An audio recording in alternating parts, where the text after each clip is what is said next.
ان کے اجداد ملتان سے پہلے لاہور تشریف لائے، پھر انہوں نے بھیرا شریف میں ہاشمی ہیں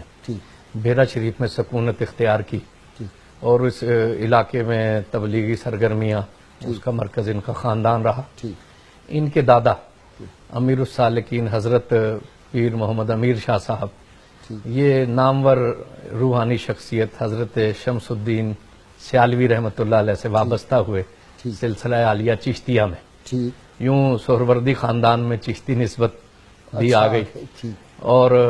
پھر یہ اس میں حضرت کے والد کا کیا نام تھا؟ پیر محمد شاہ صاحب۔ اچھا جی، حضرت امیر السالکین 1925 میں ان کا وصال ہوا، پیر محمد شاہ صاحب رحمۃ اللہ علیہ کا وصال 1957 میں ہوا، اور اس کے بعد پیر محمد کرم شاہ صاحب سجادہ نشین ہوئے۔ ان کی پیدائش 1 جولائی 1918 کی ہے۔ تعلیم کہاں ہوئی تھی حضرت صاحب؟ تعلیم ابتدائی انہوں نے اپنے والد کی نگرانی میں بھیرا شریف میں حاصل کی، ہائی اسکول بھیرا شریف سے میٹرک کیا، اور پیر محمد شاہ صاحب نے اپنی خانقاہ کے ساتھ دارالعلوم محمدیہ غوثیہ قائم کیا، اور اس وقت کا ایک اسلوب تھا کہ وقت کے جلیل القدر اساتذہ کو وہاں دعوت دی جاتی تھی، تو بہت جلیل القدر علماء محمد قاسم بالاکوٹی، محمد دین بدوی جو کہ استاذ المناطقہ اس زمانے میں کہلاتے تھے، اس طرح محمد غلام محمد پپلا والے، خواجہ غلام محمود پپلا والے، وہ درس نظامی کے بہت نامور اساتذہ تھے، تو انہیں وہاں بھیرا شریف پھر باہر چلے گئے۔ جی، آپ پھر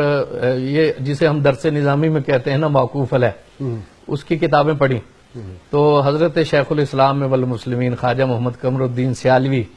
رحمت اللہ علیہ نے انہیں فرمایا کہ دورہ حدیث آپ مراد آباد میں کریں،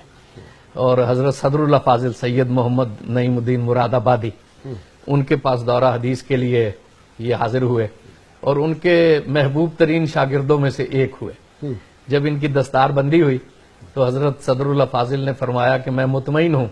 کہ اللہ نے علم کی جو امانت میرے سینے میں رکھی تھی وہ میں نے اس کے حقدار تک لوٹا دی۔ سبحان اللہ۔ پھر انہوں نے اورینٹیل کالج سے اس زمانے میں فاضل عربی جو کہ ایم اے عربی کی جگہ السنہ شرقیہ کی یہ کورس ہوا کرتے تھے، وہاں پہ فاضل عربی بھی کیا اور پنجاب یونیورسٹی سے بی اے بھی کیا۔ تو یہ دیکھیں کہ یہ ان کے والد گرامی کا بھی اسلوب یہ تھا، ان کا بھی تھا کہ انہوں نے قدیم تعلیم کے ساتھ ساتھ جدید تعلیم کی بھی مکمل تحصیل کی، درست ہے، اور اس کے بعد پھر یہ گئے ہیں، پھر الازہر گئے ہیں یہ 1950 میں، 1950 میں الازہر یونیورسٹی گئے، وہاں پر یہ 3 سال 3.5 سال تقریباً مقیم رہے، اور انہوں نے ایم اے آنرز وہاں سے کیا شریعت لا میں، اور مصر کے جو اس وقت منتہی علماء تھے ان کی خدمت میں حاضر رہے، جن میں بہت نامور بزرگ ہیں، شیخ محمد ابو زہرہ، ان کی مجلس علمی میں جایا کرتے تھے،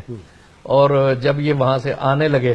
تو شیخ محمد ابو زہرہ نے کہا مجھے یوں محسوس ہو رہا ہے کہ میرے وجود کا ایک ٹکڑا جدا ہو رہا ہے، اللہ، اور وہ انہوں نے اپنے خط میں لکھا کہ مشرق جس طرح طلوع آفتاب کا منبع ہے، اسی طرح آپ کو دیکھ کر مجھے محسوس ہوا کہ مشرق علم و عرفان کے طلوع کا بھی منبع ہے۔ سبحان اللہ۔ لگتے